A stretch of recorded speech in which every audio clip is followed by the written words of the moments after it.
In the quaint village of Elden Hollow, where fog clings heavily to the cobblestone paths, whispers of old tales drift through the chilly night. Each autumn, as the full moon rises and peeks through the thick clouds, the village braces for an eerie spectacle: the arrival of the woman in black. Clad in a flowing ebony gown, this spectral figure emerges from the darkness, her appearance as mysterious as her origins, a spirit bound to the village by a centuries-old curse. It's said she visits the graves of lost souls whose longing for release was never granted, marking each headstone with a single, wilting black rose. Local folklore suggests she was once a healer driven to madness, forever searching for redemption in the eternal world of shadows.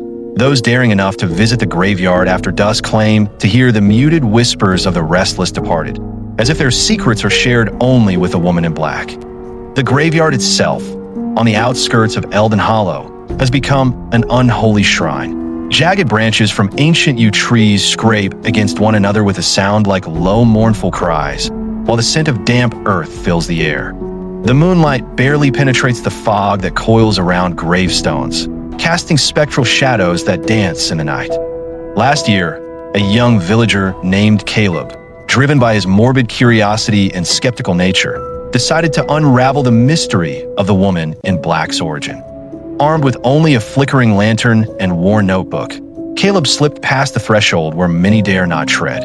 Upon entering the graveyard, a chilling gust swept through the clearing, extinguishing his lantern and plunging him into darkness.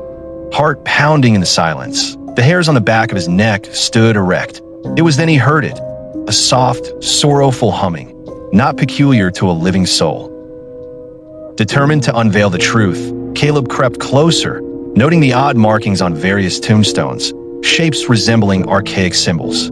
His hand trembled as he reached out to touch one. It was then his mind was beset by visions of suffering and pleading voices, begging for freedom from torment.